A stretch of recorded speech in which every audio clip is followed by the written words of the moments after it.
All right. As we were talking about earlier, best served cold. Let's see what this game has to offer, shall we?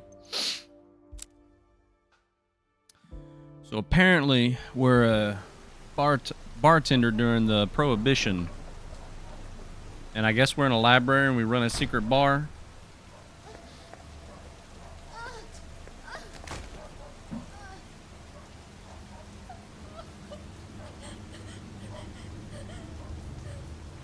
Oh.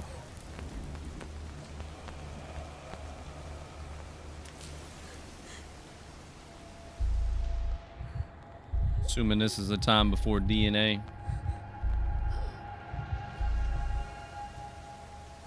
And he gone just like that.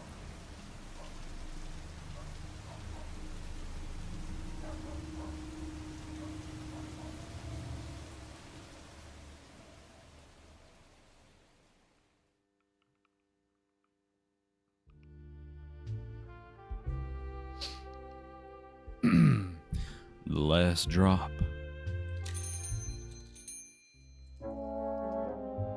In a bad mood, Vincent Floare. Well, hold up, Vincent. What y'all thinking? I got a bunch of different lights on this light back here. What looks better?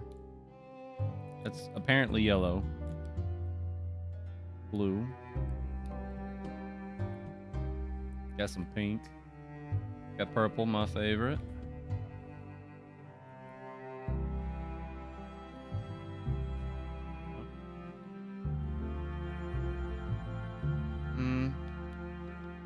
I guess some... I feel like we should just stick with the warm coloring. Yellow better? Those brighter. This color. Orange. Oh, that's so much better. It looks like the scene itself. Okay. I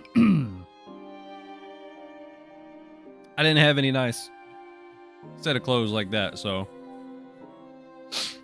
Okay. Vincent Flore. The hazy overhead lights in your speakeasy buzz to life as the bookshop above you closes for the day. The bookshop owner and your landlord, Vincent Flore, takes a seat at the bar and begins mumbling to himself. So basically my boss. What a day. Saran? I like Saran. Saran literature is providence bound in leather, but to my customers, my books may as well be doorsteps. Stay quiet, or ask him if everything's alright, because it seems like he's already telling us. With descriptive. Let's ask him. Everything alright, Mr. Flore? Clearly not. If I ordered a cart of fools and received just one of my customers, I would have gotten my money's worth. Well, we both know why I'm here. I need a drink, so dazzle me. Cheers to that, mate. What would you like?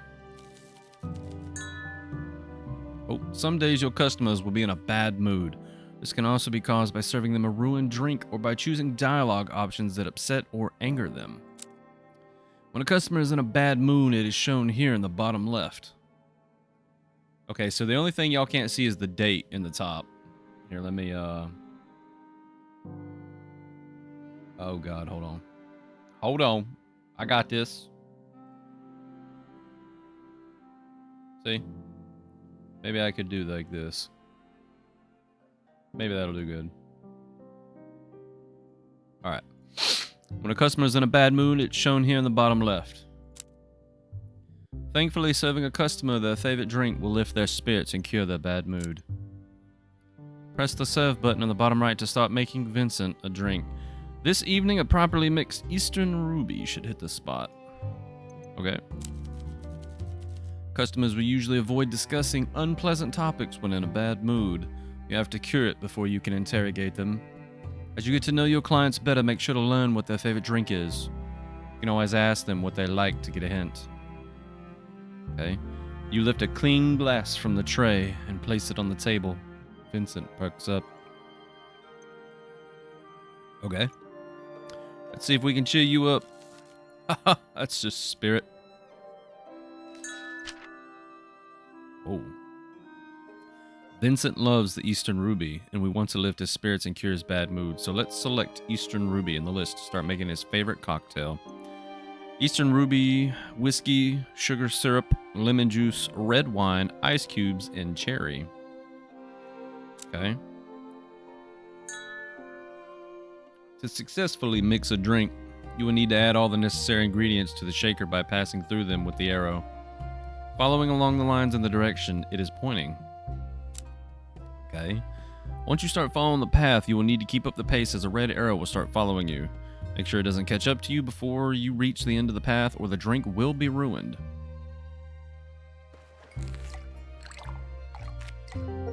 Okay, that's pretty self-explanatory. One Eastern Ruby. Actually looks really nice. Well done. Vincent is no longer in a bad mood, and he's even gained more affection towards you. The more a customer likes a certain drink you give them, the more their affection towards you increases. Their favorite drink will reward the most love or heart affection icon. Customers will not appreciate being served a bad drink. If you fail to properly mix a cocktail, customers will be displeased and you will lose all but one action for the remainder of the conversation. Okay, so I doubled my action points. You know me too well. This is my absolute favorite. When I was looking for a bartender to run this place, I hoped for someone as good as you, but didn't expect it. Especially with your background.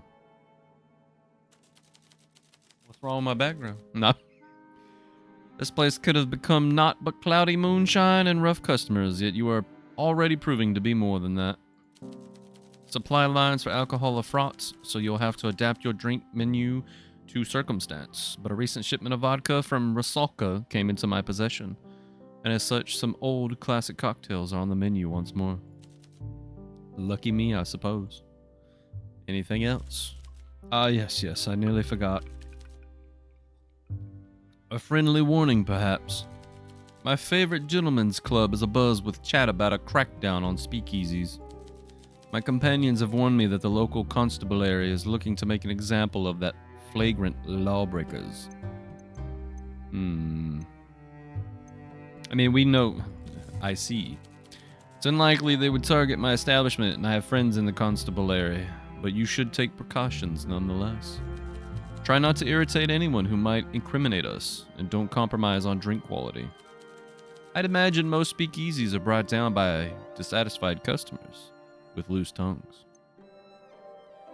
Don't worry, boss, I'll be careful. Good. You see there's a reason I bring this all up?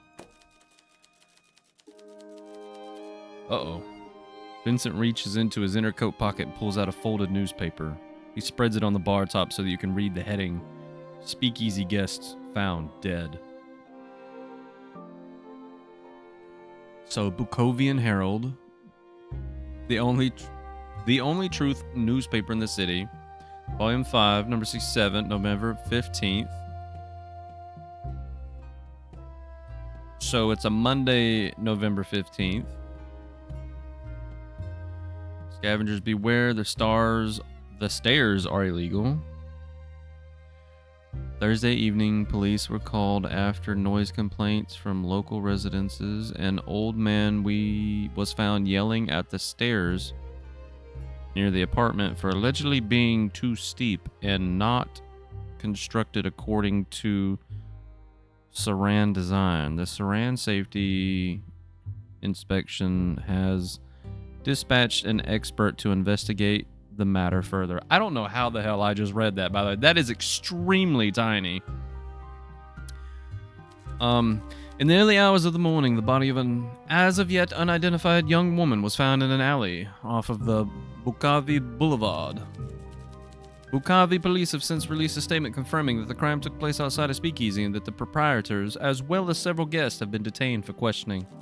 This murder is almost certainly the latest in a string of crimes committed on and around the boulevard by the so-called Bukavi killer. Citizens are urged not to attend these illegal establishments for their own safety and to inform local law enforcement if they suspect any illegal activity is taking place. Don't get too bothered by all this tittle-tattle. Oh, I thought I read that backwards. I'm certain these murders are fabricated by puritanical bureaucrats on the city council. Fabricated? Yeah. I believe so, yes. With the prohibition in full force, perhaps the politicians created a serial killer boogeyman to keep people out of speakeasies. It's just like the old fairy tales about demons in the woods, the claws of the strigoi, snatching the unwary and pulling them into the darkness. Takes a long sip of his drink.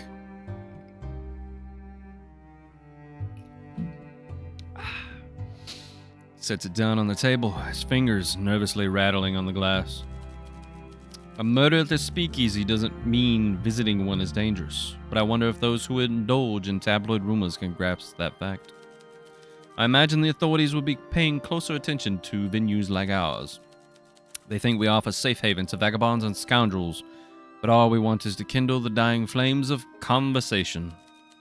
Imagine their surprise when they see the depth and breadth of fine gentlemen and ladies who will frequent our establishment. But heed my words, friend.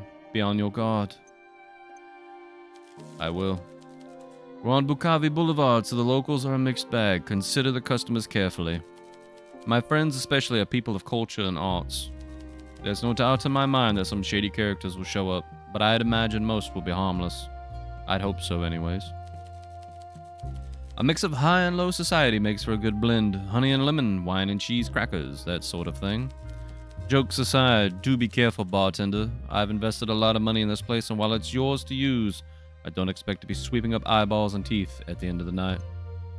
Understood. One more thing. We both know this is your last chance. Went out on a limb to give you this opportunity, and I've turned a blind eye to your past troubles. Make sure those troubles stay in the past and keep your nose clean. I get it. If you follow my rules, you'll be under my protection. I promise I'll keep you safe. One hand washes the other. I've never heard that saying. Alright. Mr. Vincent Flore, we have a deal. Good, good. Thank you for the libations. Libations? I should return home. I hope business goes well tonight. This seems like a rude one. I have work to get on with, even though there's no one in here. See you, Vincent. Right. Every day will bring a different group of customers to your speakeasy. It's a big place, so look left and right to check for any customers seated on the edges of the room. You can click on a customer to call them over for a chat at the bar. Let's try it out on the mysterious woman in the back. Hey, girl. Energetic girl. Alright. The woman takes a seat looking exhausted. She squints at you like she can't decide if you're friends or foe. Rough day? You have no idea. Although you're on your feet all day serving people with too much money, so maybe you have some idea. Grundown Heights is fully booked, so me and everyone else in the laundry service are run off our feet. It's nothing like changing hotel bed sheets during a spice trader's symposium. Do you know how frustrating it is to have a fat, bald old man explain the logistics of his spice trading company and how it made him rich? And he's doing that while you change his sweaty bed sheets? I can guess. Sometimes I push my face into a pillow and scream so loud I feel like I'm going to crack the walls, but then I stop and nothing has changed. Sounds like you need a drink. Yes. Something that feels like being slapped in the face with a slice of lime. A slice of lime wrapped around a cricket bat. I trust your judgment. Well, what flavor do you like? Right now I'm craving something spiced. How ironic. I trust your judgment. You lift a clean glass from the tray and place it on the table. One drink coming up. I'm so excited. Alright.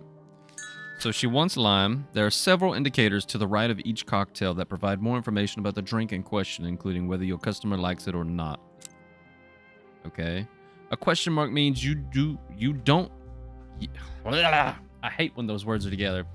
A question mark means you don't yet know how they feel about this cocktail, while a star means it's their favorite. Customers will also have drinks they like and one that they feel neutral about. This information gets updated every time you serve a customer a new drink. Serving liked and favorited drinks will improve your relationship with a customer faster than a neutral one. I'm going to call this a ribbon. Indicates the smoothness of the drink, which determines how long a customer is willing to stay and talk after being served. In other words, how many actions you will be able to take during the following dialogue. Every new topic you discuss will cost you an action. Once the action counter runs out, customers will leave the bar, so don't forget to serve them a drink whenever you talk to them. Customers can be called back as long as they have actions remaining, but can only be served once a day. Meanwhile, the alcohol percentage, shows how alcoholic a drink is. The higher the percentage, the more intoxicated the customer will get. Some questions will require a certain level of intoxication to loosen a customer's lips, but be careful, a customer that becomes inebriated will go home. Alcohol tolerance will vary from customer to customer. Now you know the power the bartender holds. The better your drink fits the customer's taste, the more affection you will receive. You can also affect a customer's mood as well as how talkative they will be after you serve them. Now let's make her a drink, shall we? So we're making her the Copper Bullet, vodka, lime juice, ginger ale, ice cubes, mint leaf, and a lime slice. Oh, that's pretty dope. All right, we're starting here. That's pretty easy, honestly.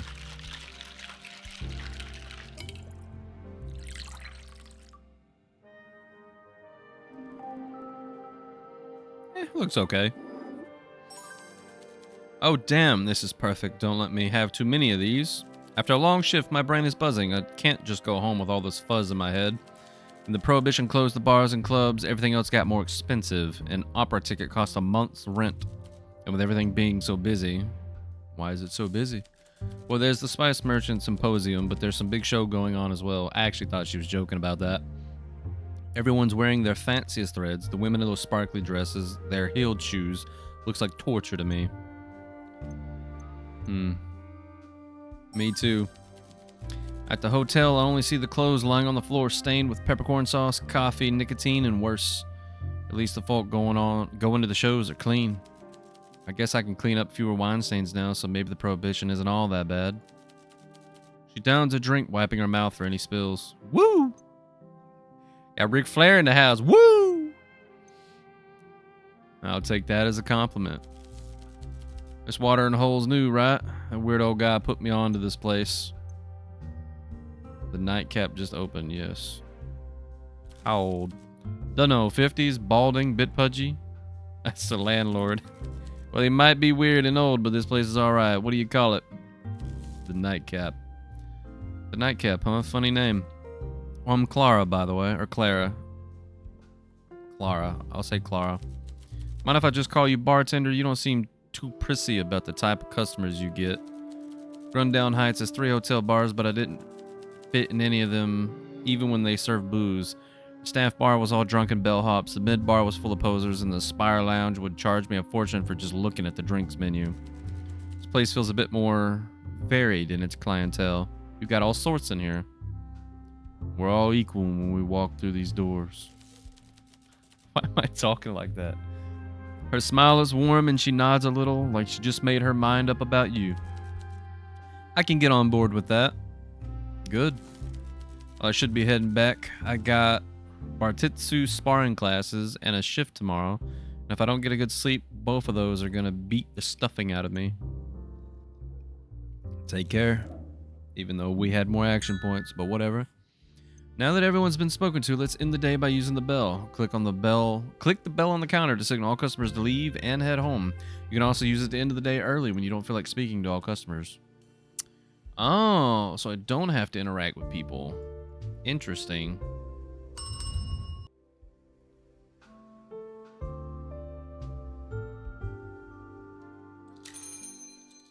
Oh. Awkward gentleman. A new customer takes a seat at the bar. He takes a slow look around the room and then at you. He glances back at the entrance a few times like he expects someone to sneak in after him. The man doesn't hesitate to tap the bar, demanding the attention you're already giving him. What can I get you? How's this place work? Just like a regular bar, no butlers or whatever? I just want a drink. Anything in particular? I don't care, you choose. How does this place work? Just like a regular bar? What do you mean? Okay. So it repeats itself. That's kind of weird. Ready to serve. Huh.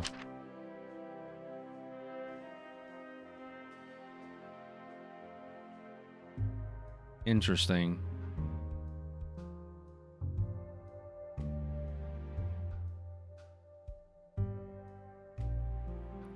What do we think this dude's gonna want? He seems shady. Honestly, he seems like a cop.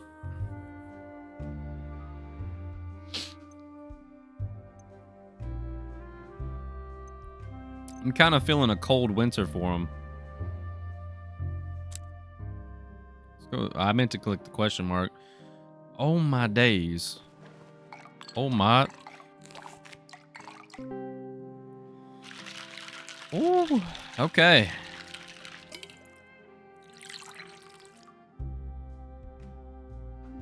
The perfect mix. Oh my god, look at that.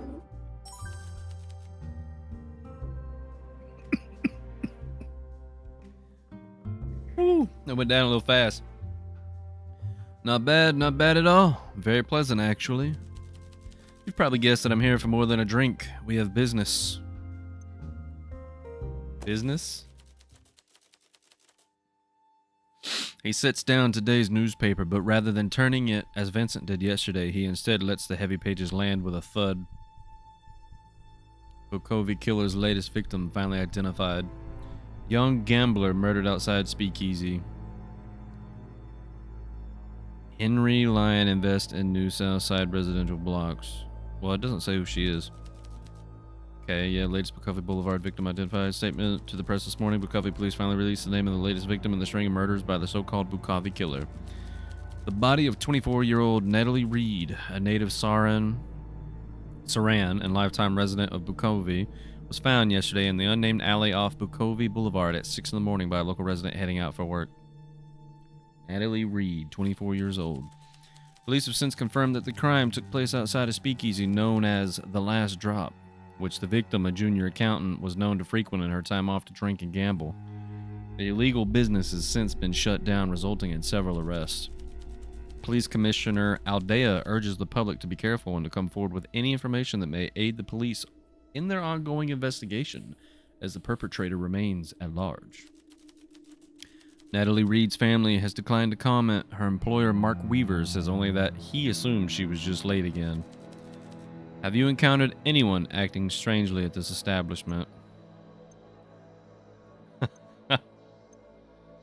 You spring to mind.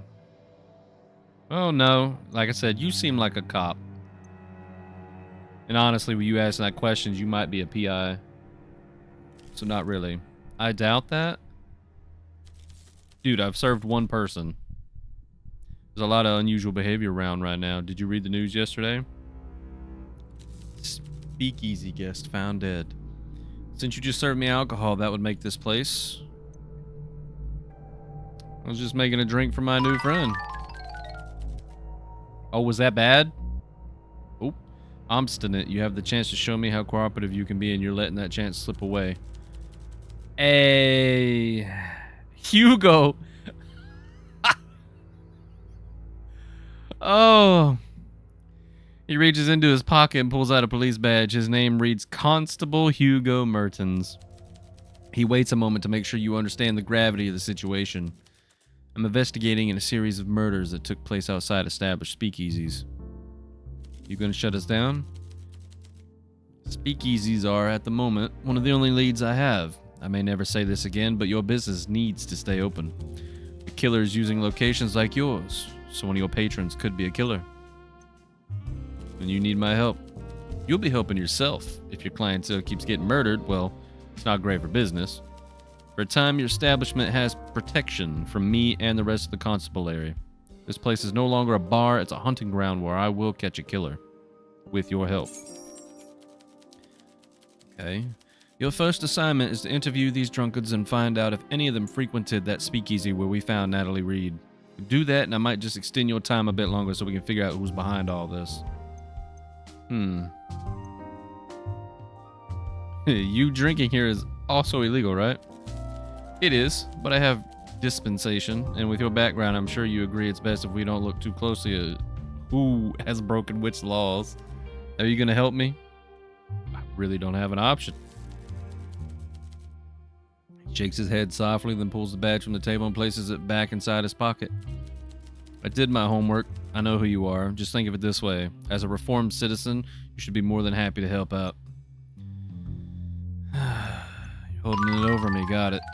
You might not be too fond of the constabulary, but you have to be realistic. That was another bad choice with this dickhead. Right now, we want the same thing. Do we?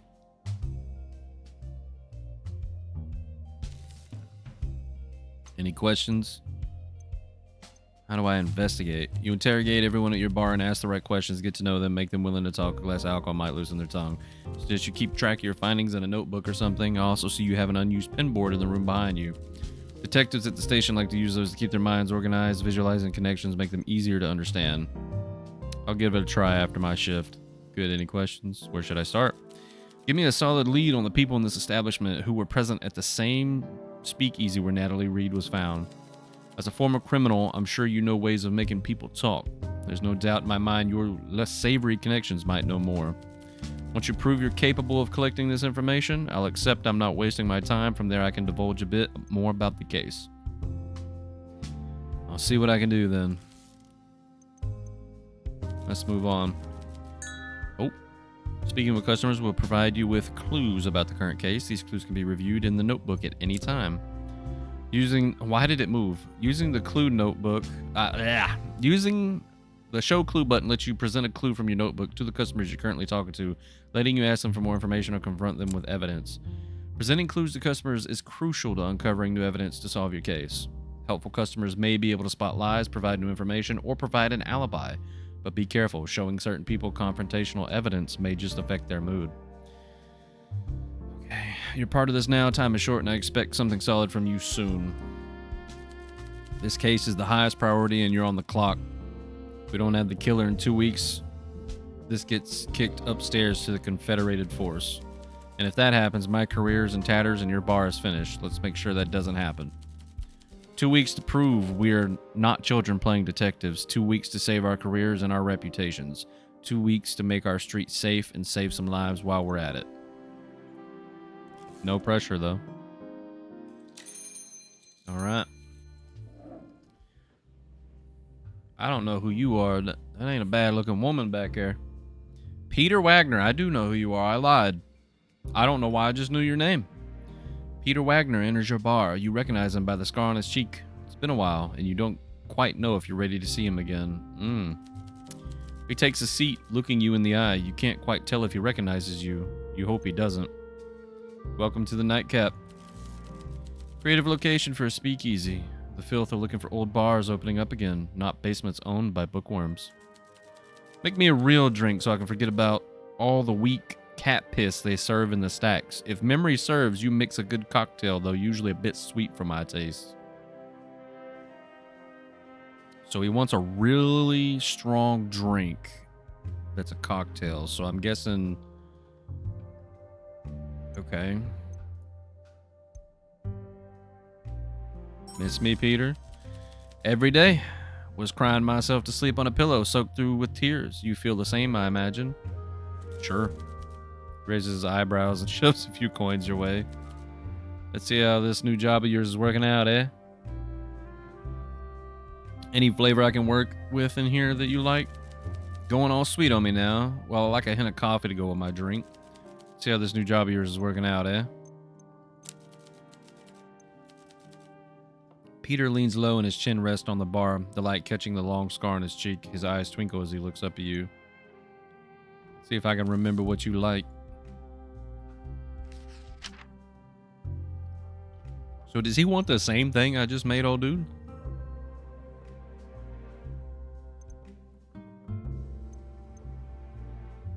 Make sure there's no coffee in anything else, because I'm pretty sure... Oh.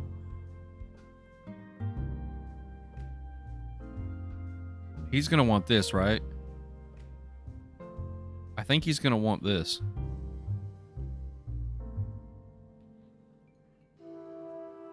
What? Oh, God, what did he say? I've already forgot.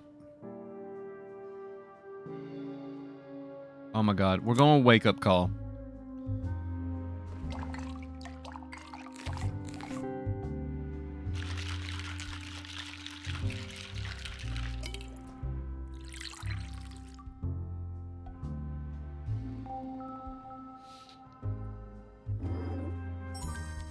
I'm usually not a fan of surprises in my drinks, but this is good. So, you're a bartender now. Well, that's an odd one, but if you want to pull a curtain over your past, I'll go along with it. Peter is a criminal. More specifically, he's an enforcer for the feared crime lord Carlo. But as long as you don't owe money, insult him, or spill his drink, you should be fine. Strange how that face with a frightening scar can light up a room when he smiles. Though it doesn't happen often, how can someone so dangerous be so charming? Thanks. Your rival speakeasies ain't too appealing. I can see why you're getting busier.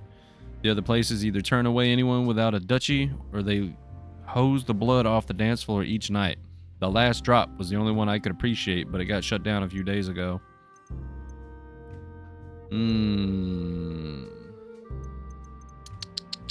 It's a little blood to you. I'm a teddy bear. I got claws, but I don't want to get them out when I'm trying to hold my wine glass. You notice him bite the inside of his cheek. For a moment, you think he's going to try denying it. Instead, he shrugs.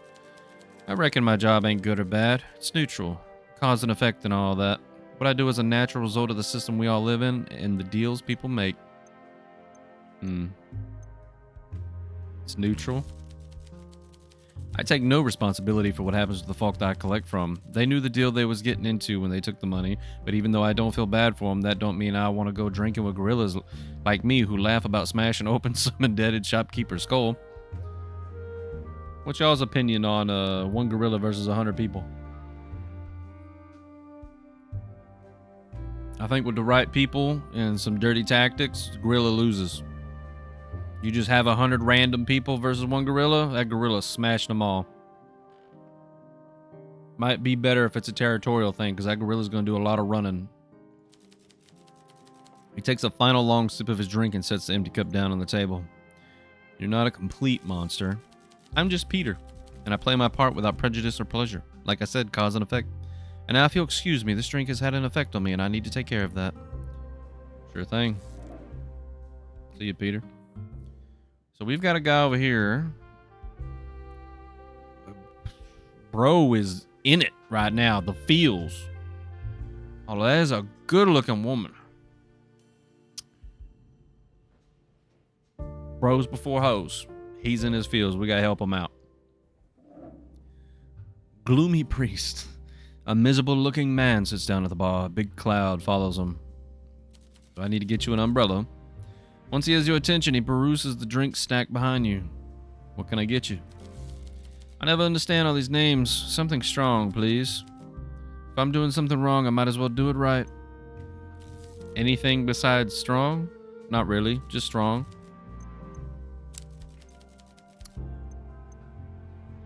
What does the goddess want you to order? Just make me a drink quickly and with fewer jokes. Damn.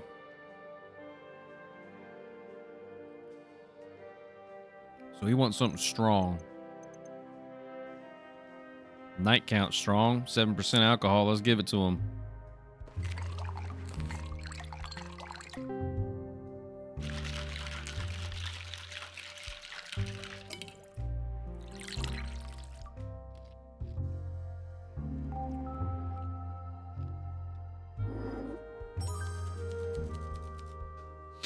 The world is spinning and my worries have become as blurred as my vision. Exactly why I came here. Doesn't sound like a good thing. Places the glass back against his lip, downs the rest. When the glass is empty, he wags his finger for you to refill it. This dude needs some help. He gotta calm down. Better we start with your name. You really don't know who I am. I'm Father Lacey, but you can call me John. I'm a priest at the church up the road. All right, Father Lacey. You know this is alcoholic. We are permitted. Besides, how could the goddess resent a priest drinking in this city? Is it that bad? If you took confessions too, you wouldn't ask. Oh, he's in a bad mood, okay. What do people confess? So he doesn't like talking about it. Ah, I skipped it. He doesn't like talking about his job. Thank you. I'll be back soon. Godspeed, John. Okay. So either the killers confessed to him, or I have a weird feeling he might have done it. All right. Let's talk to her.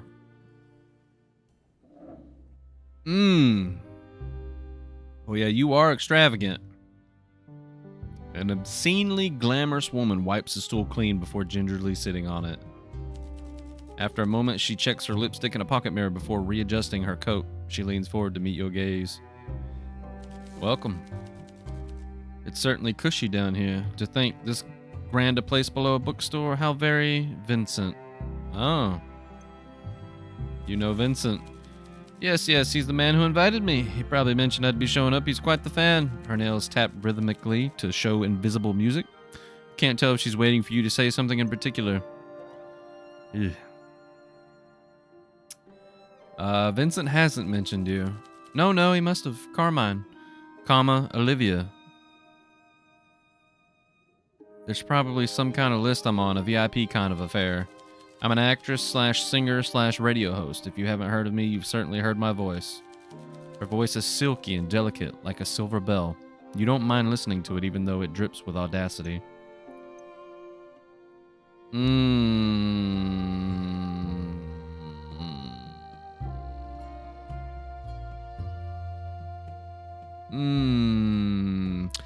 Now, see, I feel like if we lie, she's going to be like, oh, then he told you what my drink was, and we're going to have to take a gamble on that shit. Oh.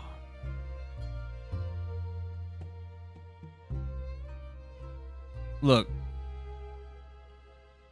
I really like her character portrait. Just really good.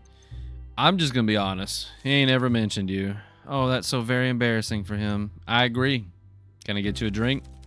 Are you buying, darling? Put it on my tab. I'll be here often. I eagerly await your performance, bartender. Anything specific you fancy? Something fruity. I love tropical fruits in particular. I eagerly await your... Oh. Alright. Very well color palette, by the way. You've got white on white with the gold and green, or jade. I like it a lot. So you like tropical fruits. Let's pour you something fabulous. Thank you, darling. My throat is absolutely parched. Pirate's Joy? That immediately called to me. Yeah, it's got to be Pirate's Joy because it's got white rum. It's got coconut, pineapple, cherries. It's got to be Pirate's Joy. Let's give it to her. Oh, that's so cool. I wonder if these get harder as the game go on. Maybe they split paths or something.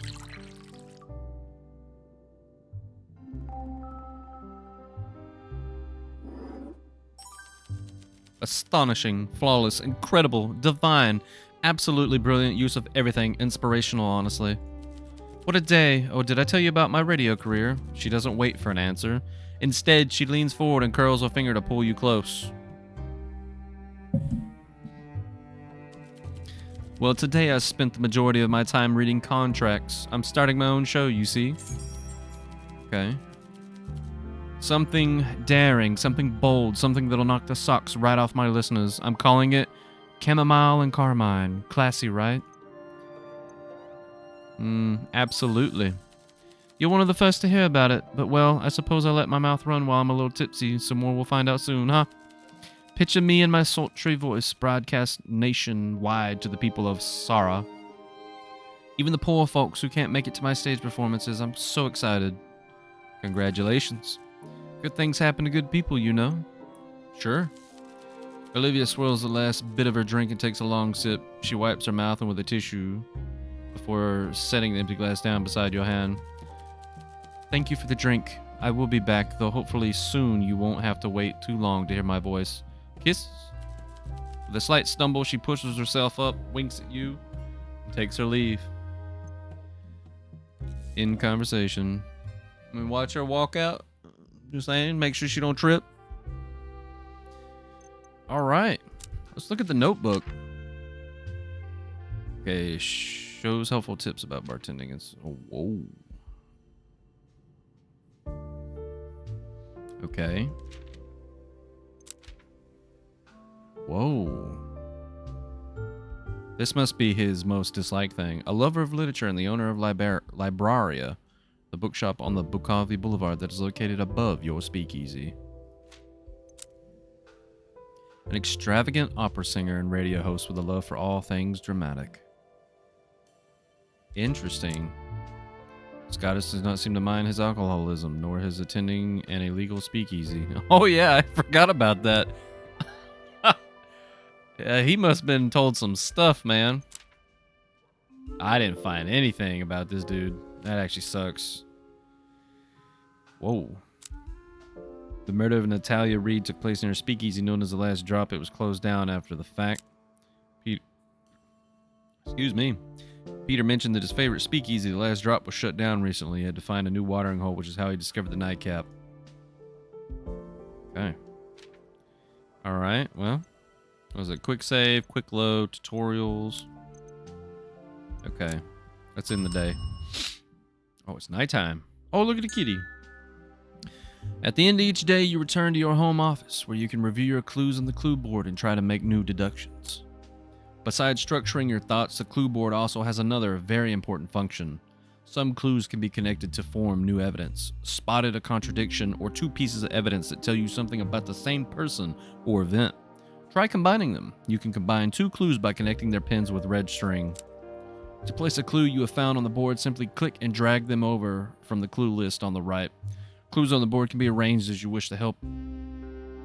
As you wish to help you in your investigation. All right, well, Peter's favorite speakeasy, The Last Drop.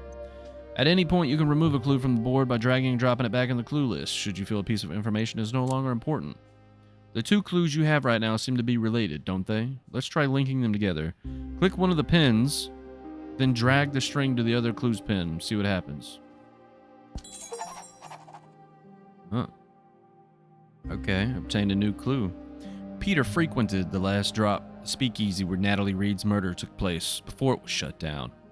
He should be able to tell me who else was there to drink, and if any of them visit the nightcap. Okay.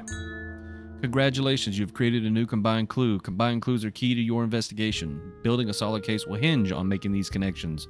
Asking your customers about these new clues will often lead you to new insights as well. Not all clues can be combined, of course, but if you're ever stuck, try and see if there are any new deductions you can make. To proceed to the next day, click on the coat rack to the side. Well, if these are linked... Wait. Okay, so can I... Okay. So I'm going to do that, so I know that I got that and that. Is there anything else I can click on? Alright. Confirm.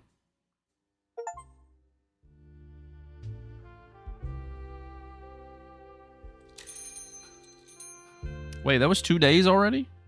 Oh, God. Well, well, look who's still open. In a world of dwindling light, you're a beacon in the night. You have a way with words, Peter. Now, I don't think you killed old girl. But I think you could definitely swindle one to their death. Anyways, I'm going to leave this here. This will be episode 1. And I'll probably just go ahead and film the next one real quick. Because we're already at 45 minutes. We're actually a little bit further than that. But I imagine it'll be about 45 minutes long. I like this. I hope y'all enjoyed. I hope y'all continue enjoying. I hope this gets a little bit more fun. There doesn't seem a lot to do in it. It seems like I'm doing a lot of talking, a lot of reading. So I hope there's a lot more to this as we go on. But it is enjoyable. It is a good story so far. So, I mean, I hope y'all like it too. I mean, that's all I can say. Anyways, take care and peace.